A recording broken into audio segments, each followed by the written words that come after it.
Hello, and welcome to the Balls Deep Football Podcast. My name is Dave. You can call me Beans. I've got my friend Troy. You can call him Nappy Nap. Nappy Nap. Do you like Nappy Nap? What's your stage name? Nappy Nap. I like Nappy Nap. Nappy Nap. Okay. We need to get Nappy some Nap. name tags. Oh man, our sound just cut off. Okay. Well, It's perfect. yeah, perfect. No fade out here on this episode, just abrupt.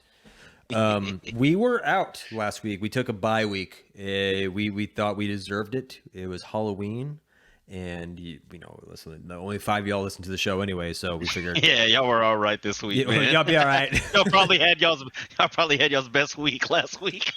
But yeah, so it was fun, but lots to talk about. And one thing that keeps happening in this league, the Achilles. We have another Achilles injury. We'll go through the injuries, but who did? Was it Cam Akers? Is that the one who went down? Play that Brad Pitt, man. Play that Brad Pitt right there, because Achilles is this Cam followed Kirko Chains. He tore his two weeks ago, right, or last week? My bad. Yeah, so that's crazy how you got both of them. I mean, speaking of the Vikings, they falling left and right, because you got KJ Osborne too. So yeah. I don't know who else got hurt. It is year of the Achilles though, like we were saying. Aaron Rodgers, his third play in as a New York Jet. Which there's a whole bunch of buzz there because audio has been captured on field of him saying to another player that he's going to be back like in a few weeks. So everyone's just calling bullshit. And we were just talking about the Jets off air about just where they are, the terrible game that we saw on Monday Night Football. Troy Aikman really tore into him, just calling him a bad team with a great defense. But it's like with all these things, is it worth Aaron Rodgers trying to come back into the season? Exactly. The only way I see it happening is if they're competitive towards the end of the season, if they're making a push, if they win their division, AFC East, right? If they can do those things, then yeah, it might be worth Aaron Rodgers coming back. Once you're in the playoffs, anything can happen, I'd say, bro. But that's how we got to see how the season progresses. And if they're getting close and tight, then it might be a serious thing. But as of right now, nah, he shouldn't come back. It's inhuman of him too. But I mean, it's crazy he's out there, throwing the ball. I think the offense has bigger problems than just the quarterback. And I think you mentioned the reporter or someone asked about benching. Zach Wilson. Yeah, Zach Wilson there. Milf Hunter.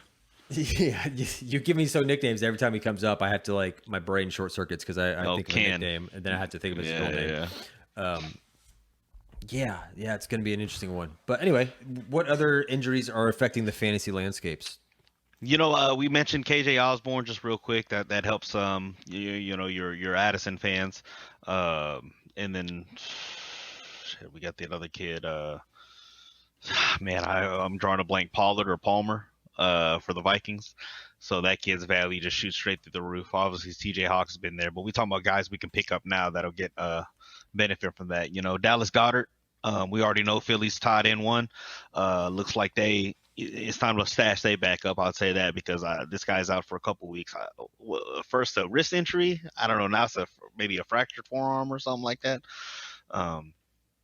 And that's about it, though, man. I know I'm missing one injury. Daniel Jones, ACL. Yeah, torn ACL. I don't know if that affected anyone because the Giants receivers were. Who's rolling with Daniel Jones this year? If you were counting on some of these streamers at receiver, like Wandale, right, Robinson, maybe that might affect it. Although he did still have a touchdown on a scramble drill with the backup quarterback for the Giants, so maybe that is a positive, right? And then last, I think the Browns lost their left tackle, Jedrick, and this guy MCL sprain, so he's out. I mean, we're mentioning an O-line guy, obviously, because of who now the running backs, right? You got Jerome Ford back. Is this team even worth tangoing with? The fact that it is a committee now, I think, with Kareem Hunt in there taking touches, right? Pierre Strong was a bust. We told you to stash him last week. Probably not, with Ford back, running Strong and Kareem. Our bad. But yeah, man. Daniel Jones is like the 32nd quarterback of the league. Yeah. And it might affect it if you're trying to go after Saquon or not. I mean, maybe you last. Just get he's last. Just put that in perspective for everyone. Sorry. But besides the Jets, what else is going on in the NFL? Jets 4-4. Let's talk about some other 4-4 teams. What about them Texans, bro? Yo, you know it. 4-4. You know it. Bring it. The happiest 4-4 team probably in the NFL is or the one that's hottest. We could be the hottest 4-4 team right now. I mean, I was just saying we're the happiest 4-4 fan base probably. Yeah, for sure. This is so downtrodden over here in Houston, but yeah, man, it's like I think it's the old saying. I tried to eloquently put it a few times, but like it's the one time you're lucky, two times, or one time's a fluke, two times lucky, three times it's consistency. That's what I feel with the Texans. It's like you see these games pop, you see CJ Stroud pop, and you're like, oh, maybe that was a lucky game.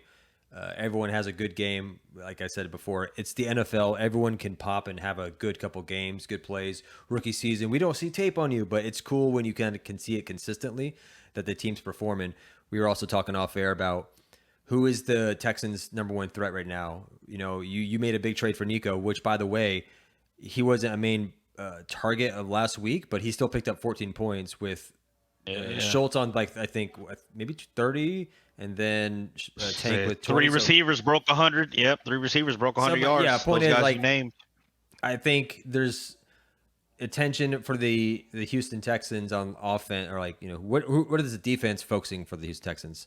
And I think it's kind of pick your poison right now because someone is going to step up, and it's kind of hard. I'll tell you what, though, what they know they don't have to step up with, as far as opposing defense, is the run game. Texans can't run the ball for shit.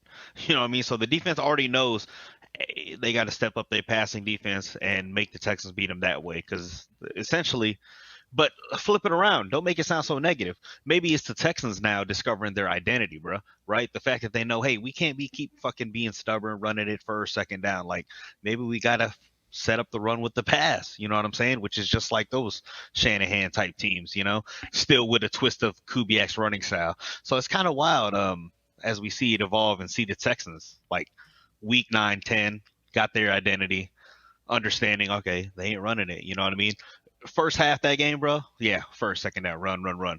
Second half, they started pass, dink, dunk. Which is kind of funny because last year we actually probably had more of an identity of the running team with Dameon Pierce, and he hasn't recaptured what we did last year. We have O-line not doing it this year. It's tough. No, it hurt. And I'm going to show my ignorance on it as a fan, but largely our O-line was pretty like the guys we brought back mostly the same line, but I think we've had a lot of injuries is the problem. Correct? Yeah. No? Yes. Yeah. No? Yeah. Okay. No, but they've been running different combos this year, but yeah, essentially, I think 3 of the 5 guys are the same. I mean, we got Titus Howard at left guard right now. That's a guy we're paying right tackle money to play left guard right now. I don't understand, right? Tunsil obviously is back and has been anchoring everything, but Shaq Mason, a very highly paid guard, on a prove it type, attitude after leaving last year. I think it was the Bucks. So we got guys that got the chip too. We got guys that got the money. We definitely invested in them. Starting to see it, man. Starting to see it reap benefits for sure. And speaking of the Texans, a big thing that keeps happening around here, or a big, no, I don't want to say rumors. I don't know what the best word is here, but a lot of people are talking about how CJ Stroud is really kind of coming on and coming into his own in the NFL. And we're looking at the buzz. Yeah, the excitement, the buzz, the hype. And so do the Carolina's Panthers have regret with their number one pick? I don't know. Should CJ Stroud been the number one pick? Although CJ Stroud, I've got some evidence. If you want to pull it up now, I don't know if it's too early, but we can do it. Yeah, I got some evidence. Carolina's probably thinking that they should, they either regret. I shared it last week on the Xverse, right? That Lovey Smith meme. Thank you, Lovey. So is this the week 9 you want to pull up from? Yeah. Oh, there should be a Bryce Young clip. Yeah. All right. Tell me if this is the right one here. I mean, this is ending the second half. There's 20 seconds left right here. That's all you got to know. What should you do? I mean, you got your rookie quarterback in there trying to throw a little. Oh. Let me just tell you, Bryce Young got 2 passing touchdowns to this Indianapolis Colts defender in this game, bro. I think I saw your meme where it was like most touchdowns caught by Bryce Young, and it was like 3 of his players. And this guy. So I'm gonna play it again real quick just so we can watch that. I mean, I don't want to blame it all on Bryce Young here. This has got to be a coaching decision right here, but I guess he wants the rep here. And there you go. It's just a zone. It's soft cover 2. The guy playing hook. He just playing the hook. It just cheats. He just look at Bryce's head the whole way. It's just. Nothing to do there, man. It's just it's tough, man. What does this one play do? It's an isolated play, right? It don't say nothing. It's just while Houston was dancing, this is what Carolina was watching. I mean, perspective, baby. Shit. I think this is the same play, a little closer cut in, right? A little tighter, so there he is, that bottom right defender at the number 23, I think. And there he goes, follows Chuba. Honestly, And that was a bad throw, though. It was a behind the running back. Again, you're throwing to a running back, so not like you always need to throw that perfect ball. But, I mean, if you throw it to your running back, he's not the perfect receiver. You know, he needs all the help he can get. Where's that C.J. Stroud ball placement? I mean, right now it looks like pocket collapses. He freaks out. And just, but if he leads him, he's good, right? Yeah, if he leads him, he's good. But you're right. The pocket there, hands in his face, errant throw behind his target. Holla at your boy. Yeah. I like that, man. You just freestyling on the keyboard right there. Yeah, man. So we'll get it. I like it. What? I've been looking a little bit more. I figured out, at least in theory, how to hook up the iPad to kind of draw on it. So we'll get more creative with the controls. We'll dedicate the next one to Madden. Yeah, we'll dedicate the next one to John. And we'll just keep going to the NFL knocks on our door and says we can't do this anymore for the 5 of you guys out there. Yeah. God damn. That was great, man. I love it. Well, hey, man, let's pop that timer if you're ready. Shit, let's get in the sell by. All right, so sell by. Let's start our timer. We got 7 minutes on the clock. As soon as I bring it up, we're clicking. Everyone does this, but let's do our own take on it. Sell by. What do you got for me, man? Sell by. Well, this is what I've been hearing. I'll say that, right? Last week, I think we hit on Aaron Jones. We talking about trying to buy this guy, right? He finally came back. And remember, that was only 57% of snaps. So all that production he got this last week, I think 20 to 30 yards receiving on top of 40, 50 yards rushing. He got that touchdown. Get happier because that was only on 57% of, like I said, the snaps. So despite that, this guy is the only Packer that is rosterable, so just wanted to toot our horn on that. We say buy him low, you should buy him low. I think we hit on Amari Cooper too. We got a clip there. We don't have to show it, but he just catches a bobble pass. I suggest y'all go see it. I think it's in the second quarter. He is the alpha. Although in a later segment we have Joku might be, establishing himself as the second receiving option. But I think we hit on those two guys. Told you go out there and try and buy low for them. You have another opportunity to buy low on both those guys. Shouldn't have to give up much, man. So I want to just walk back in your comment there about the only rosterable person on the Green Bay Packers. We kind of had a little bit more higher hopes, right? In the beginning of the season, Jordan Love. I haven't really kept a pulse on him. Has it all been just doo-doo after? Like he had a nice little hot start, but has it all been finally had a bounce. Yeah, finally had a bounce back game this week, but before that he had a good stretch of 3 games where, like I said, we knew Aaron Jones wasn't doing well. So obviously, the supporting cast, Love ain't going to do well. Christian Watson been hurt, right? The only receiver that was consistent was maybe Jaden Reed, who was another rookie. Romeo Dubs in the beginning of the season, I think you had him. But again, just not enough support there. A lot of hype on paper, right? Luke Musgrave, the rookie tight end, a lot of hype on paper, right? Mike LaFleur, getting exposed this season, man. That system ain't a system you can just plug and play, or at least that, or Jordan Love too raw. Yeah, I mean, Jordan Love is ranked the 14th quarterback for PPR leagues, and it's kind of it is hit or miss. It's 29, 26, 14, really bad against Vegas for 16 to 15, and I think for quarterbacks, you'd like to see them be more in the higher teens, 20. Yeah. And like that's actually not that hard to get from most quarterbacks in the league. So I think quarterback that is pretty low, but he is ranked right underneath the top 10. So hey, I got 3 names. What you think here? Sticking to running back before we move on next position. You got your boy maybe coming back soon, right? Achane. Yeah, Achane. Then you got Mixon. So and then Bijan Robinson. So let's think about these 3 cats here, man. Achane coming back. Miami Dolphins ain't missed a beat without him. Of course, they're gonna be that much more explosive with him. Then you got Mixon, just steady mixing, bro. Just sitting there, steady mixing, cooking cocaine, that Breaking Bad in the kitchen. Just always high teens for a running back in them points. Just right there, man, right there. What I used to have in my porn search, right? 18 and up, right there. And then Bijan Robinson. All hype on paper. What you think? I mean, Arthur Smith, the head coach, is just finding ways not to give this guy the ball. And anyways, I want you to who are you taking out of that 3, man? You taking the guy coming back from injury who was hot? You taking the established brand name in Mixon? Or you going with that high Mixon, upside? I've never been like too keen on Mixon, and for fantasy perspective, like because I feel like the ball's more heavy weighted into the passing game there, and honestly, all of the guys in our league, I think who have had Mixon have been disappointed in some way, shape, or form each year. So I think I'll take him off the bat. Bijan came out of the gate strong, man, like 20, 26, 10, 23, and so then it dwindles. Yeah. And I know he had an incident where he might have been sick and all that, but then lately, so it's been as of late. Did he do something wrong? Is the coach trying to pivot philosophy? I like that, man. You know, I haven't been hearing that as far as if he's in the doghouse or not. I don't think he is, especially that caliber of a player. It's not like he's fucking around or missing meetings, or I don't think he's that kind of guy. So.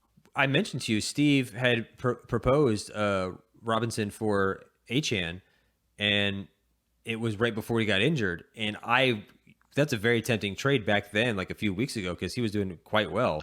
It's only as of late Bijan has kind of like hit the doo-doo. So he can't be a keeper, right? Achane can be a keeper. No. Yeah. So like, so you probably want to talk at least in our league. Yeah. At least in our league, yeah. You sticking with Achane? I like that. So that's kind of how I ranked the guys. I had Achane, and then who did I have? Yeah, I had Achane and then Mixon and then Bijan. Bijan's just not there. I mean, I'm tired of fighting the head coach and his lame play calling. He had Jonnu Smith on like a reverse or some shit the other day. Like the guy, the head coach is trying too hard to be too unpredictable. Just trying too hard, man. So I'm not really sure. Mike McDaniels. Yeah. Go. Yeah. Hey, I see the clock running down, but what else do we have? The Gus bus. I mean, are we riding it or are we selling it? I think that gas gonna run out eventually, but we got in the next segment. We'll be able to tell you why I think we got to get off the Gus bus soon. Receiver wise, Gus Edwards over there. Receiver wise, you should be still trying to buy guys like Chris Olave, Tank Dell, Devontae Adams. Which of those 3 would you sell? You got Tank. I think you keep him no matter what. That's hella value. That's also a keeper in our league where it's 7 round and free agency can be kept. Devontae Adams is the kicker I wanted to talk about just because of his situation with the Vegas Raiders, right? So I don't know what's going down. Yeah, I mean, we can talk about internal trades and stuff and how we feel about trades going into the balls deep stuff, but 6 seconds out, 5 seconds. Let's move topic. Let's go into the weekly deep waiver targets. Oh yeah, bro. Oh no. I mean this. Oh shit! All 3. Multiverse. Hey, I mean this is really like nowadays just trying to out of the batch of guys that I know would be on your waiver wire, who we prefer. So usually you're gonna kind of see the same format, 2 or 3 names, just kind of who we think, right? So I got like Jaleel again. I got him back on the list. The Broncos, McLaughlin. And then we got Rico. We got 2 guys that we mentioned earlier in the season. Back, baby. For Rico, hey, against the Giants, so obviously the matchup don't look good. Jaleel McLaughlin against the Bills. But we're not looking at the fucking schedule. I mean, these guys are already not starters. I mean, that right there alone should be, enough criteria to say, hey, we're in desperate mode, right? So don't even look at the schedule, right? Play along, bear with me. Who you got? You got Rico, who's going to spell Tony Pollard, who's probably going to get stuffed by the Giants. So you're going to get a guy in the Cowboys who wants fresh legs. And then you got the Broncos, who they see the talent in this rookie. He's getting time no matter if it's garbage, no matter if it's competitive. The Broncos defense is playing better. Opportunities are starting to funnel in more for old charity stealing boy Russ. You know what I'm saying? So they're going to find a way to steal, cut more opportunities. I think Jaleel's going to benefit, especially win or lose this season. They got to figure out what they got in that rookie class to figure out how they're going to draft the following offseason, right? So this guy's going to get his audition, and I think he's going to do well on. Do you think Sean Payton and company in Denver are going to try to ship or get rid of Mr. Russell Wilson? Do you think they are? Random question. I don't want to take up all the time on sleeper waiver, but no. I would say just nah, just because of the contract money and stuff like that. I would say they're probably too married to it. They have to see it through at least a couple seasons. which how it relates in fantasy is like, that might cap some of these fucking Broncos guys for some time to come.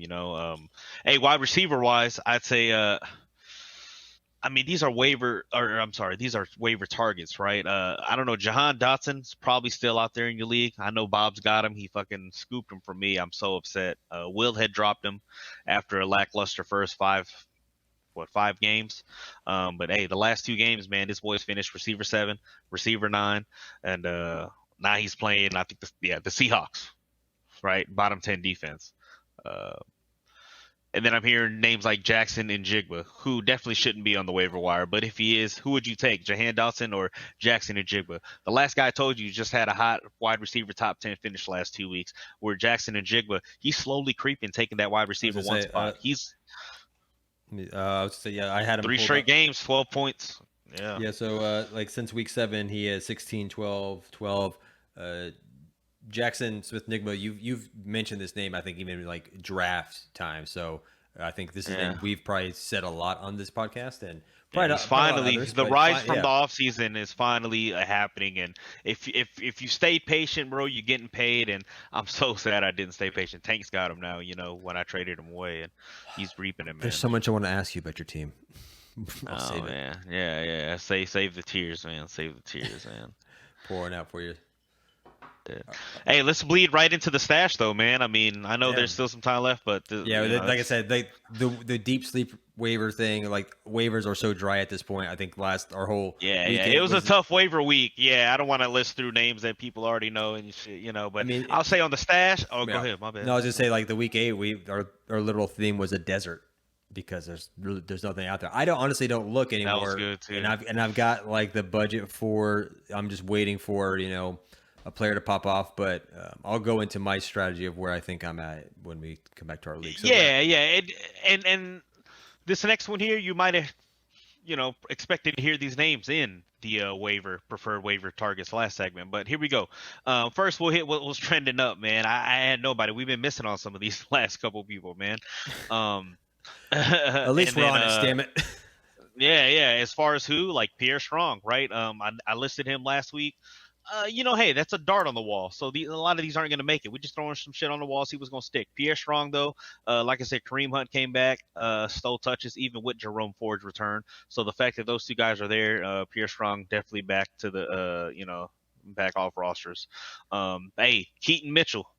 I don't know what you thinking. We talked about Achane earlier, but think about how explosive he was when he came on the scene, or Cordarrelle at running back last year for the Falcons.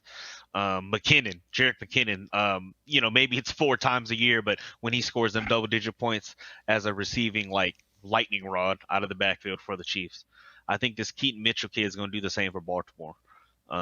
We saw his speed. I don't think I got to clip it, but it was him just outrunning 4 defenders who had the angle on him. Rookie, known for that. It is a running back committee, but stash him now. You're not taking him for later. I'm sorry, you're taking him for later. You're not taking him for now. Gus is still on there, but hey, bro, we're hitting November, December. Teams starting to add new wrinkles to offense.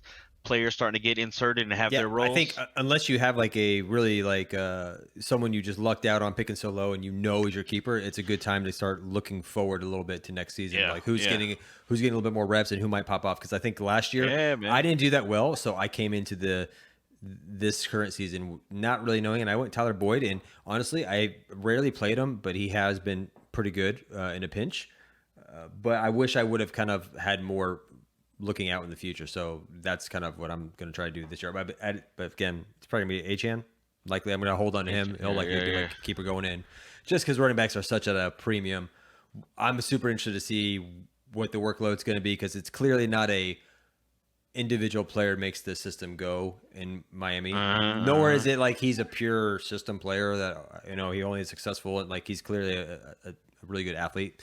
So I think kind of like they don't need to rush him back. So I don't think fantasy-wise he's going to do much unless it's like he just keeps getting healthier and he just keeps popping off the opportunity he gets.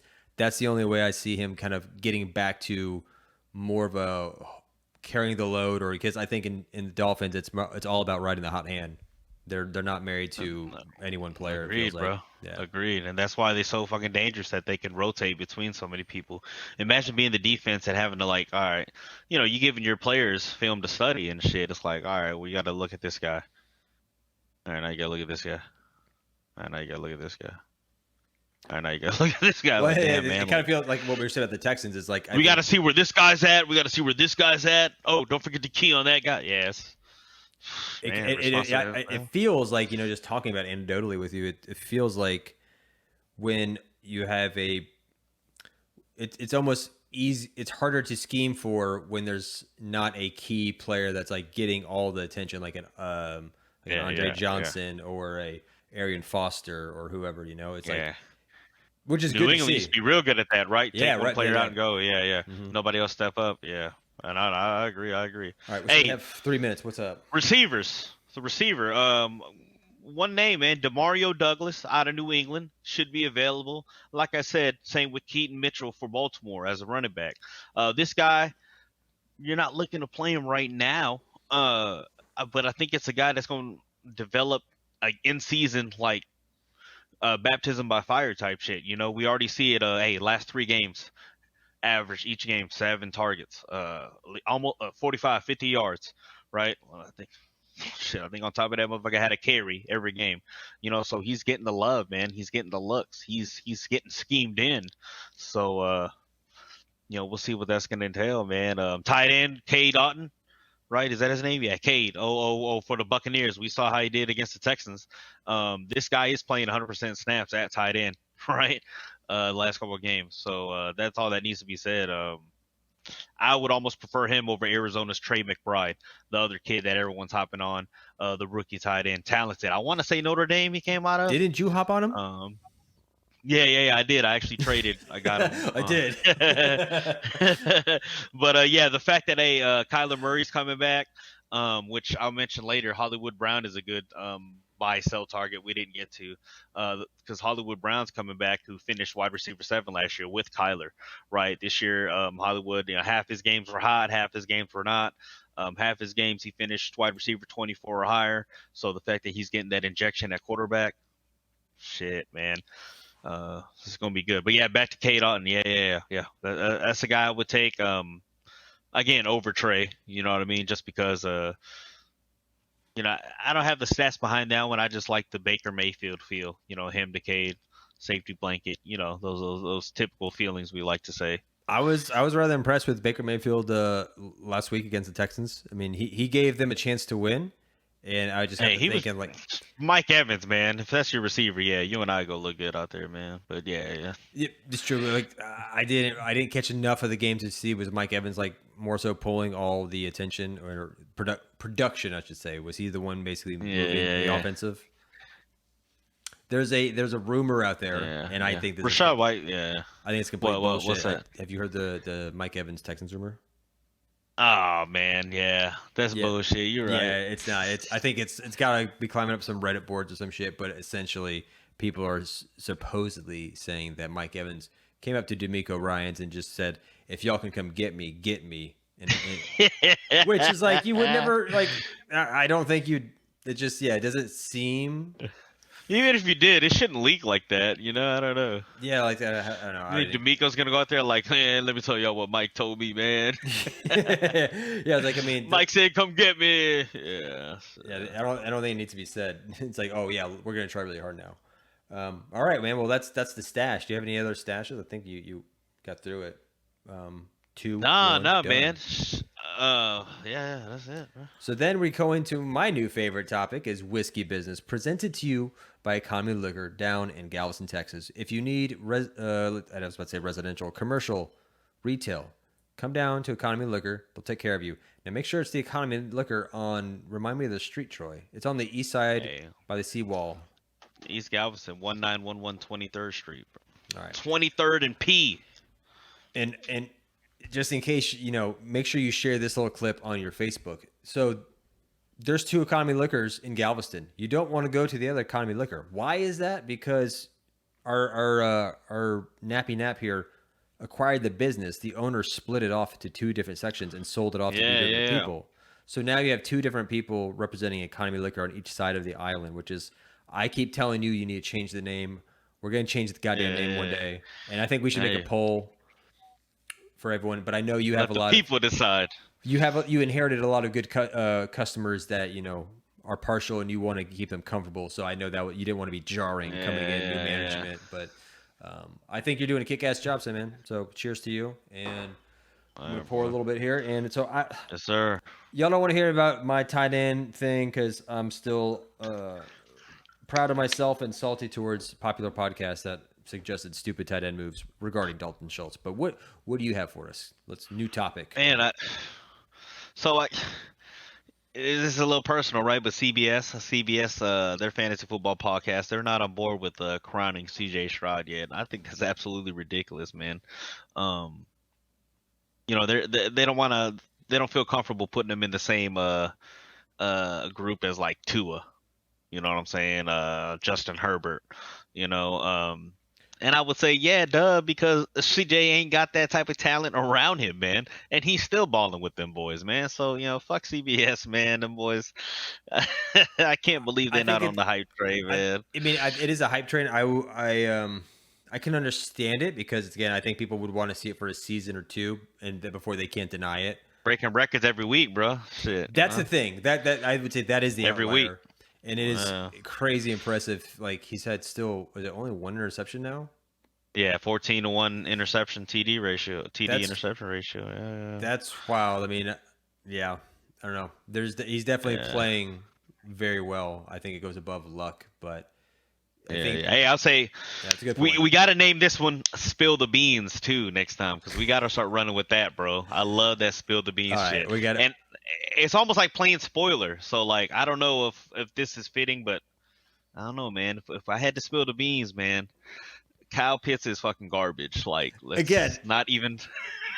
I love the kind of like the running themes in a lot of shows. One is Kyle Pitts is garbage, that you will not come off that hill. Bro, I'm gonna look him up. Why are you saying this? What's up now? I mean, you know, we over here blaming Arthur Smith, the head coach, sure, but it's just this guy ain't doing it, man. And like the fact that Jonnu Smith is still scoring points over this guy, I just can't believe it.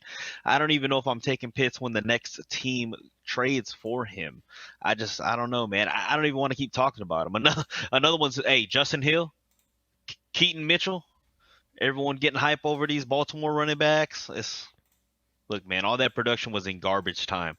I know a couple of segments ago we just said, hey, Keaton Mitchell's a cat that you should stash. But in all honesty right now, it happened in garbage time. Justice Hill is not a guy you want to be spending your fab on, especially this late in the season. What we got on Pitts? Yeah, let's look at this guy. I mean, I love it. Yeah, you look great on paper, bro. Michael Jordan, 23, 6'6". Okay, 246 athletic freak. I mean, it's deceiving to see that he's ranked 16. Like even with the, I think Jordan Love at 14. You know, it feels like and the stats might not be too bad. I mean, if you average that out, what would that be?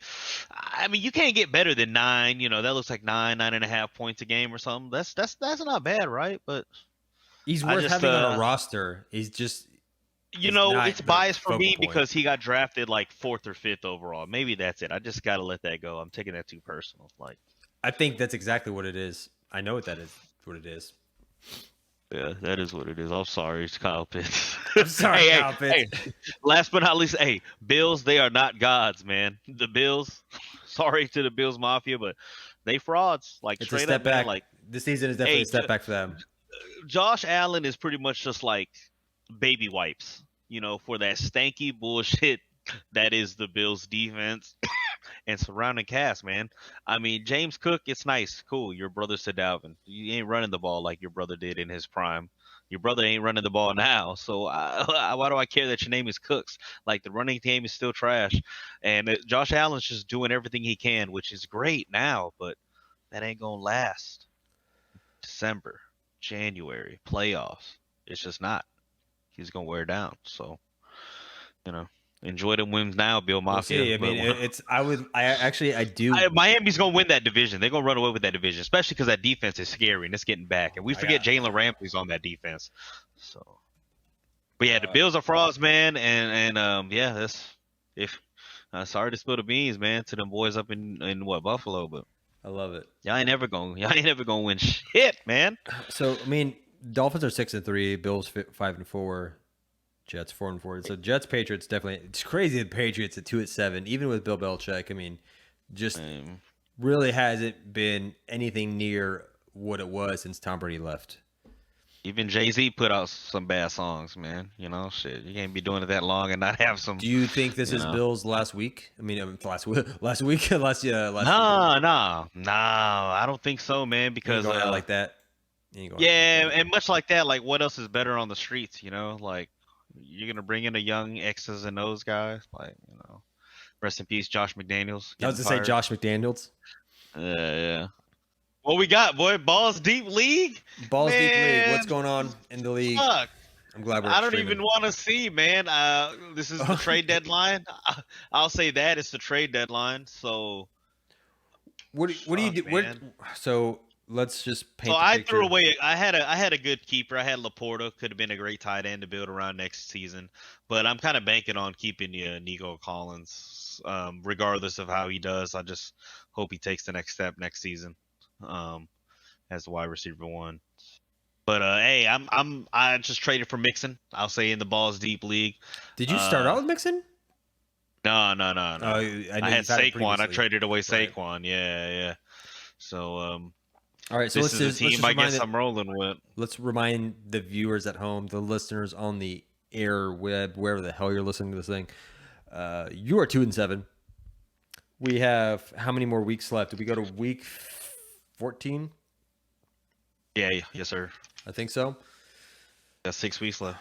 Or no, I'm sorry, 4 weeks left. Unless you completely win out and people completely fall off the rails, it looks like you're not making the playoffs. I'm mathematically out, brother. Yeah, are you mathematically out? Even in the perfect scenario, you're out. Yeah. No. I mean, nah.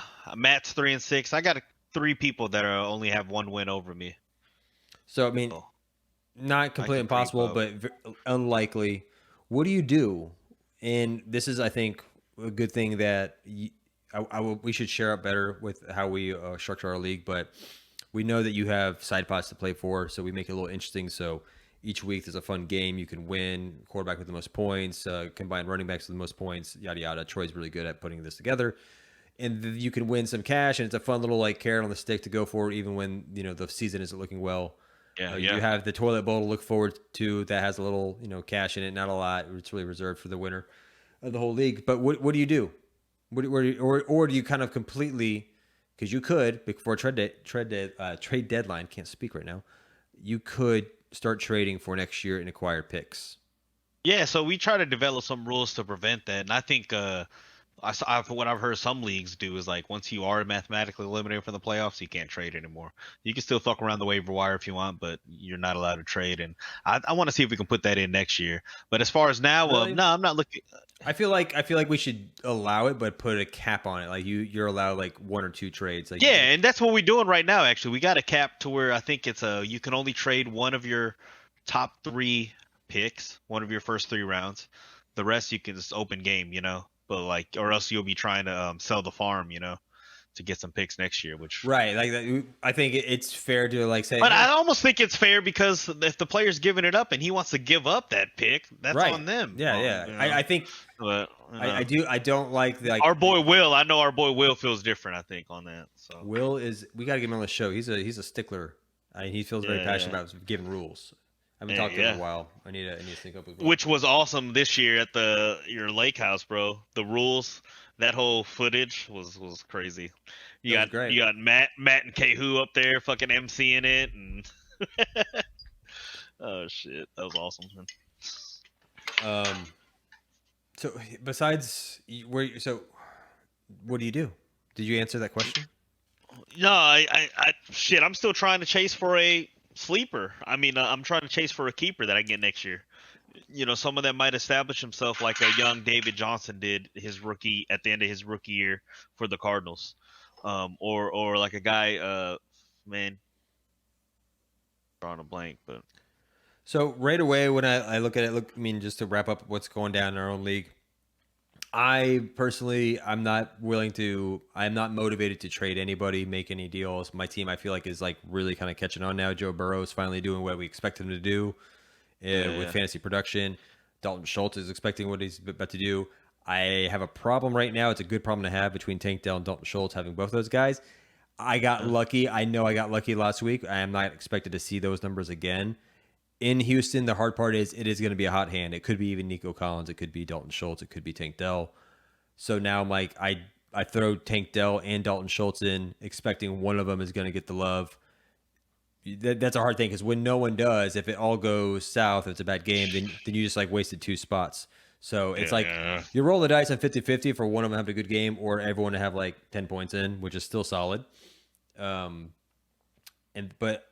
I can tell like the desperation is sinking in. I saw Bernal sent me a trade offer for Dalton Schultz, and I didn't really feel enticed because I'm like I feel good. I don't really feel like I need to reach for anything. I'm sitting at 6. I help you. Yeah. Nice. So, and then I have a good amount of fab left over in case something happens. So I'm getting ready to make a move into the playoffs. But Steve is sitting here at 8-1. He's likely going to get the first bye week. So he only needs to win 1 game and then he's in the championship game. He's locked it in, huh? God, so let's just look at his roster to end the show, man. Yeah, it's good. Because this is what an 8-1 team looks like in a 12-man PPR league. That's pretty competitive as we are. High stakes. I think this boy first place playing for $2,000 right now. You know, like you mentioned earlier, even if I'm 2 and whatever 7, I'm still able to win. How we structure it, $75 the last 3 weeks of the season, plus $50 in the toilet bowl. So I can still walk out of this bitch 125. You know, and this is what a 8-1 team looks like, ladies and gentlemen. He just lost Dallas Goedert. We'll see how he does. Jordan Addison's been balling for him. Jalen Waddle's finally finding room. Still not there. Obviously, the big pickup was Puka. God, dog, that was a great fucking pickup, man. What a miss by the rest of us. Deontay Johnson coming back. Dick Strong. Look at that guy. Nothing but fucking green in there. God, dog. I need that kind of ledger, man. BYU, man. And, of course, QB. So where do the how do you take it down the top dog? Where do the chinks lie at? Well, you could say Bijan Robinson is kind of trending down. That's not a great thing to see. Yeah, Mostert has been fucking killing it, and so far still healthy. You know, we were talking shit about him earlier in the season, but this guy, just the monster games he was having, while you were having those monster games with. That's what I'm saying. Like I'm looking at his whole I'm like, oh, damn. Even when Achane was going off, he was going off too. So maybe there's enough room for everyone to get fed in Miami. Oh, no, maybe for sure there is. Like I said, the defense catching up. So yeah, so he's got Bijan on the downtrend. His tight end just got hurt. I would say Minnesota. I'm not scared of that defense. It's just a jag of a defense. Yeah. I mean, defenses, unless you're like the top 5, everything's just kind of mediocre to me. His bench. So I think I don't. His bench isn't that strong, but his starters are very, very strong. So it can be done. Yeah, it goes. I think we just had the Ivy Bowl actually. I think Steve prevailed. Matt was very close. Yes. Let's look, I think we had all the results, and that I think that was the closest game too, the Ivy Bowl. Let's see real quick. Oh, Ivy Bowl. Anyway, we can move on. We can end the show with a nice what's happening around the world. Yeah, man. You got, man. You got anything cool? Not really, man. I was pretty unprepared. Yeah, I was pretty unprepared for this one. I didn't watch it, man. I did not watch it. That's okay. You need to. We don't need to talk about Loki. But you did have what's happening around the NFL. We talked about Jets. Let's go back to that a little bit. That's a fun conversation. Yeah, man. Coach Saleh was asked. I mean, hey, man, why you still starting Zach Wilson? You know, and his exact words were, I don't know.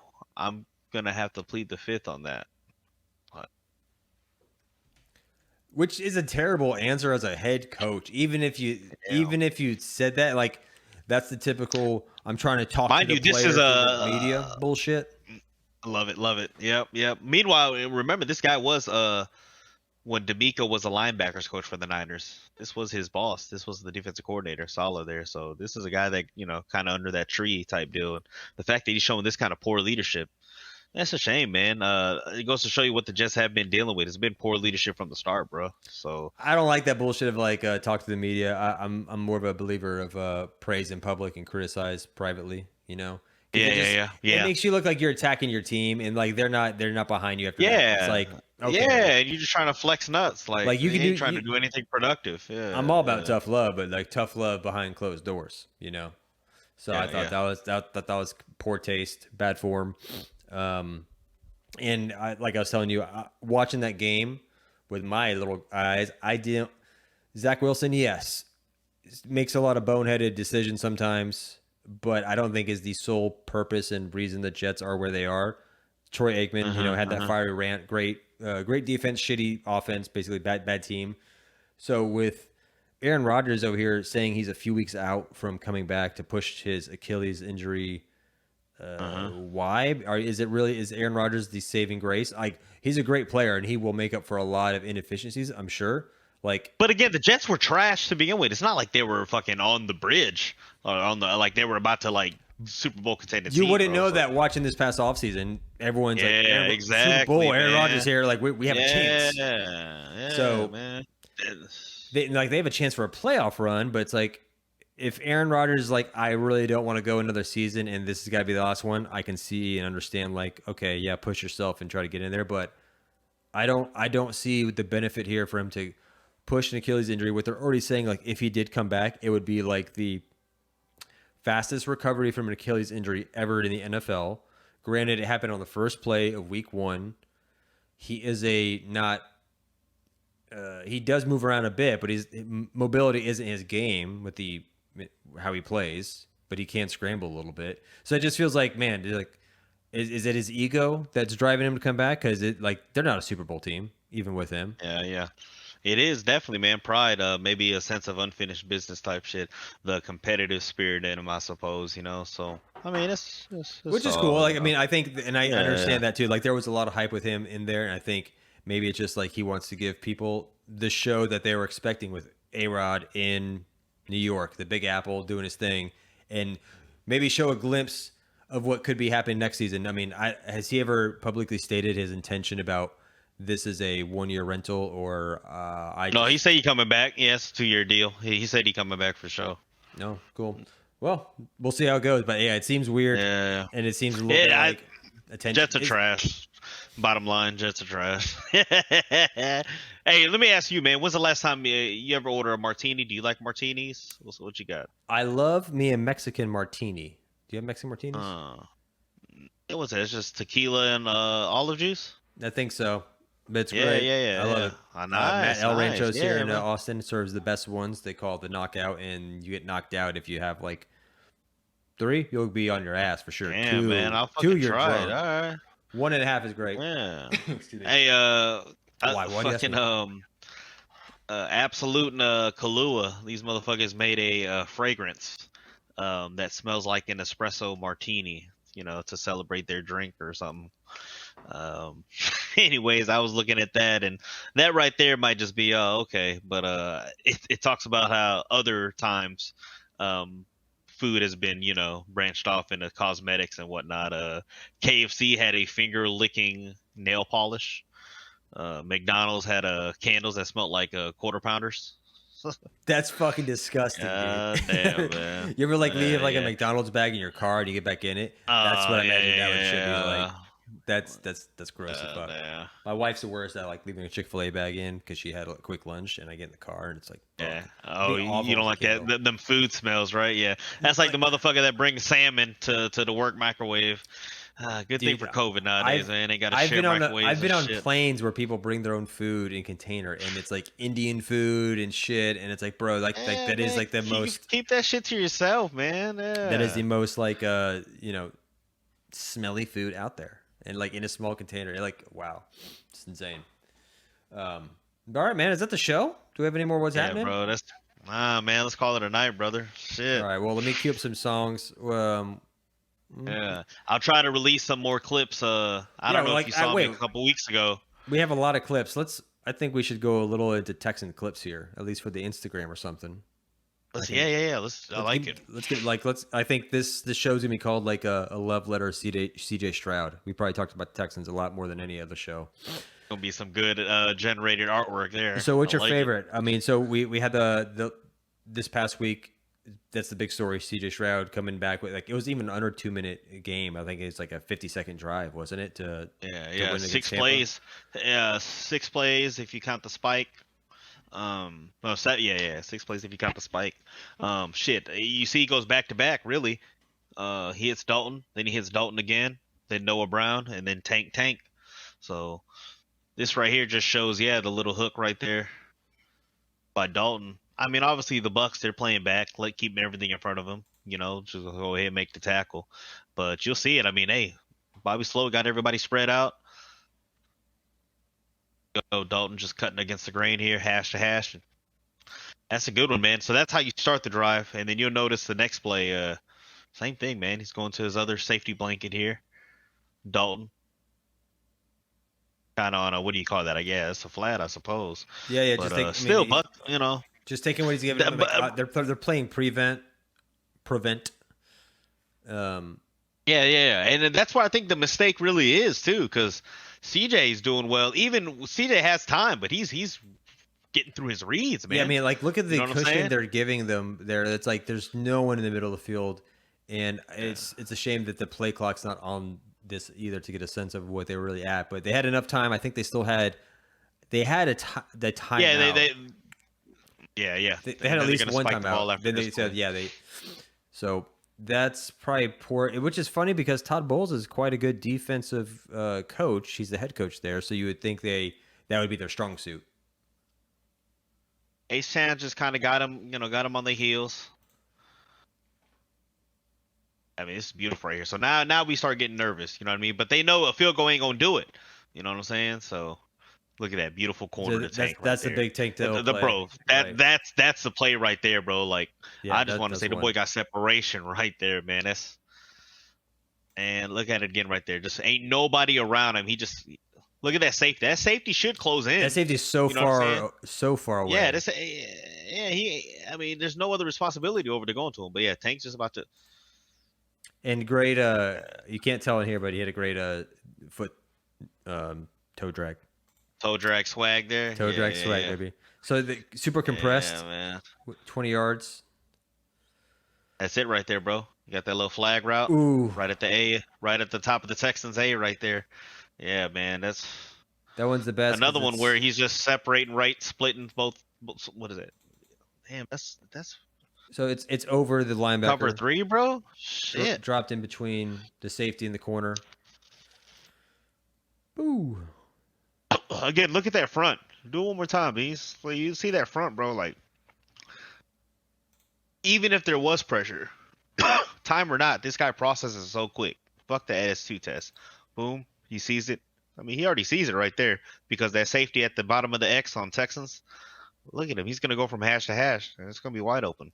And you see him, the middle safety is biting down on the straight vertical read. And that's it, bro. And that's it. Ooh. Money, man. God damn, that's beautiful, bro. That's our quarterback. That's the future right there. Damn. It's the same play. Yeah, just in a tight view, I think. No, that's the one. Oh, no, it's the same. Yeah. I like this view. This is probably my favorite one. Yeah. Linebacker's already turned. Drops in. Woo! Yeah, bro. It's just perfect. Yeah. Pretty. Oh, CJ right there, man. All right, man. Well, then that's the show. I appreciate your time here. I know you're double imposed on the screen. Get you off here. Boo. All right, man. Well, I hope you have a good evening. Thank you for those who have joined us. Thank you for being patient with us while we took a little vacation last week. We're back. We're going to finish the season strong. Bro. 8 more weeks like this, bro. Yeah, no more weeks off. I'm excited for the playoff shows. I don't think we've ever done like consistent playoff shows. We always like fall off every single time. So, yeah, man, I'm excited. I'll keep the script going, man. I'll try to get them earlier, man. All right. If we got a goal and a purpose, we keep driving. All right, bro. I love you, man. All right. Later, dude.